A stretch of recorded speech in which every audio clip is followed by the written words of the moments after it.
এই মুহূৰ্তত চিপাঝাৰত অগপ ত্যাগ কৰিলে চিপাঝাৰ অঞ্চলৰ 4গৰাকীকৈ আঞ্চলিক পঞ্চায়তৰ সদস্য।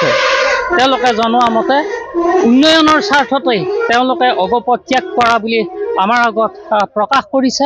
আৰু এইসকল আছে বিভিন্ন আঞ্চলিক পঞ্চায়তৰ সদস্য। আপোনালোকে এই মুহূৰ্তত কি সিদ্ধান্ত ল'লে? আমি সিদ্ধান্ত লৈছোঁ বিগত পঞ্চায়ত নিৰ্বাচনত আমি অসম গণ পৰিষদৰ পৰা আঞ্চলিক পঞ্চায়তৰ সদস্য হিচাপে নিৰ্বাচিত হৈছোঁ। মই হাফিজুল হক বৰমপুৰ গাঁও পঞ্চায়তৰ পৰা, তেখেত বীৰেশ্বৰ নাথ গৰুকুটি, তেখেত আয়ুব আলী খানোৱা গাঁও পঞ্চায়ত আৰু তেখেত পিঞ্জৰা বেগম তেখেত বুঢ়া গাঁও পঞ্চায়তৰ পৰা আমি অসম গণ পৰিষদৰ পৰা প্ৰাৰ্থিত্ব লৈ আমি জয়ী হৈ আহিছিলোঁ। কিন্তু জানে যে সকলোৱে যে যোৱাকালি আমাৰ বিধানসভা নিৰ্বাচনৰ টিকেট ঘোষণা হৈছে, কিন্তু অসম গণ পৰিষদৰ পৰা দুৰ্ভাগ্যবশতভাৱে আমাৰ দৰং জিলাত এটাও চিট পাবলৈ সক্ষম নহ'ল। তেনে পৰিষদত আমি দেখিবলৈ পাইছোঁ যে অসম গণ পৰিষদ এটা অস্তিত্বহীন অৱস্থাত গৈছে। কাৰণ এনেকুৱা এটা অসম গণ পৰিষদৰ পূৰ্বৰ যি জয়ময় অৱস্থা, সেই জয়ময় অৱস্থা আজিকালি নাই। গতিকে যিহেতু আমি ৰাইজৰ হৈ কাম কৰিম বুলি ৰাইজক কথা দি আহিছোঁ, কিছুমান কমিটমেণ্ট কৰি আহিছোঁ, সেইবোৰ ফুলফিল কৰিবলৈ হ'লে আমি নিশ্চয়কৈ এনেকুৱা এটা প্লেটফৰ্মত যাব লাগিব য'ত গ'লে আমি ৰাইজৰ কাম কৰিব পাৰিম। তো নিশ্চয়কৈ আমি সেনেকুৱা প্লেটফৰ্মত আমি বাছি ল'ম, আমি আটাই আলোচনা কৰি, আৰু সেইমতে আমি ৰাইজৰ যাতে কাম কৰিব পাৰোঁ। নহ'লে কি কাৰণত অগপৰ এনেকুৱা অৱস্থা হোৱা বুলি অনুভৱ কৰে? নিশ্চয়কৈ নেতৃত্বৰ খেলি মেলি আছে।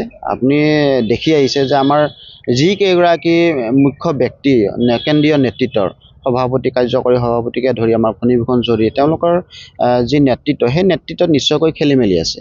নহ'লে আজি অসম গণ পৰিষদৰ যি দুৰ্গস্বৰূপ চিপাঝাৰ বিধানসভা সমষ্টি, একেৰাহে 4বাৰ বিধায়ক মন্ত্ৰী আছিলে ডক্টৰ জনাৰ্থ শৰ্মা মহোদয়, তেওঁলোকৰ সেই দিনৰ পিছত আজিও এনেকুৱা অৱস্থা এটা থাকিব লাগিছিল। আমাৰ মূল সমস্যাটো হৈছে আমাৰ দ্বিতীয়গৰাকী লিডাৰৰ অভাৱ। তেওঁলোকে একোগৰাকী নিজে লিডাৰ হৈ থাকিব বিচাৰে, কিন্তু তাৰ পৰৱৰ্তী সময়ত যে তেওঁলোকে অন্য লিডাৰ সৃষ্টি কৰিব লাগিব সমষ্টিটো ধৰি ৰাখিবলৈ হ'লে বা জিলাখন ধৰি ৰাখিবলৈ হ'লে, সেইবোৰ ক্ষেত্ৰত তেওঁলোকৰ গুৰুত্ব নাই। এতিয়া আপুনি চাব ফণীভূষণ চৌধুৰী, তেখেত একেৰাহে 40 বছৰ কাল তেখেতে বঙাইগাঁৱৰ পৰা MLA হৈ আছে। কিন্তু এইবাৰ তেখেতে লোকসভালৈ গুচি গ'ল। লোকসভালৈ গুচি যাই তেওঁ কি কৰিব লাগিছিল, অন্য এগৰাকী অসম গণ পৰিষদৰ কৰ্মীক, ভাল যোগ্য কৰ্মীক বঙাইগাঁৱত চিটটো দিব লাগিছিল। তেওঁ নিদি কি কৰিলে, নিজৰ ঘৈণীয়েককেই যোৱাবাৰ দীপ্তিময়ী চৌধুৰী তেখেতক প্ৰাৰ্থিত্ব দিলে উপনিৰ্বাচনত। বা ঠিক আছে, উপনিৰ্বাচনত দিলে, এইবাৰ 26ৰ নিৰ্বাচনত বেলেগ এগৰাকী প্ৰাৰ্থীক দিব লাগিছিল অসম গণ পৰিষদৰ পৰা, কিন্তু নিদিলে। আকৌ পুনৰবাৰ তেখেতৰ ঘৈণীয়েককেই টিকেটটো দিছে। গতিকে এইবোৰ ক্ষেত্ৰত ৰাইজ বিধ্বস্ত হৈছে। ৰাইজ চিপাঝাৰতো বৰ্তমান কোনো ধৰণৰ ভূমিকাই নাই। অসম গণ পৰিষদ আজিৰ তাৰিখত কোনো ভূমিকা নাই। আমাৰ যিগৰাকী প্ৰাৰ্থীয়ে বিচাৰি আছিল, এনেকুৱা হ'ব লাগিছিল যে অসম গণ পৰিষদৰ পৰা 4-5গৰাকী প্ৰাৰ্থীয়ে টিকেট বিচাৰিব লাগিছিল।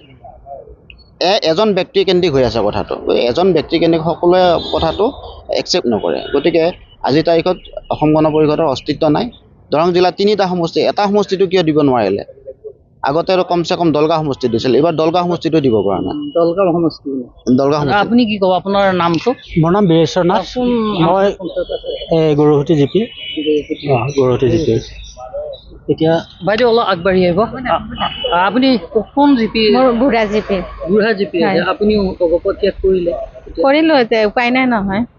আমি চলিব লাগিব, ৰাইজক আমি কিবা এটা আশা দি আহিছোঁ। যদি আমি সেই ভঙা দলতে থাকোঁ, ৰাইজক আমিতো একো দিব নোৱাৰিম। নিশ্চয় আমি স্থিৰ ল'ব লাগিব। আপোনালোকে বিশেষকৈ উন্নয়নৰ স্বাৰ্থতে, অঞ্চলটোৰ উন্নয়নৰ স্বাৰ্থতে? আমি উন্নয়নৰ স্বাৰ্থতে অগপ এৰিলোঁ। এৰি পেলাই আমি NDৰ যিটো নিয়ম বা যিটো আছে, আমি সেইটো দলতে বাছি ল'ম।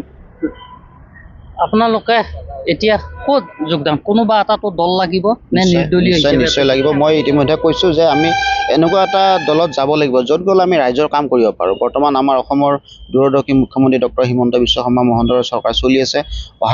অহা টাৰ্মতো নিশ্চয়কৈ তেখেতৰ চৰকাৰ আহিব, এইটো খাটাং। আমি সকলোৱে জানো, সৰ্বজনবিদিত হৈ আছে কথা। গতিকে ৰাইজৰ কাম কৰিবলৈ হ'লে আমাৰ চৰকাৰৰ লগত থাকিবই লাগিব।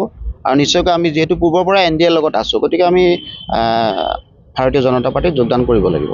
আৰু অগপৰ চিপাঝাৰ সমষ্টিত আছে নেকি আঞ্চলিক পঞ্চায়তৰ সদস্য?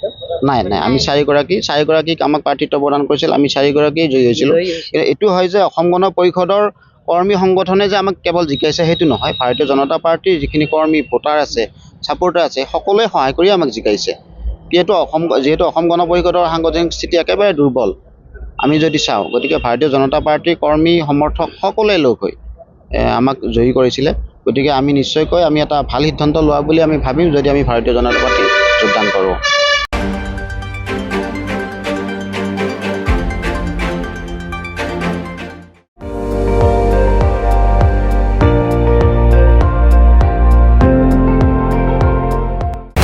আপুনি চাই আছে ND24 সৰ্বশ্ৰেষ্ঠ নহয় সৰ্বোত্তমৰ দৌৰত।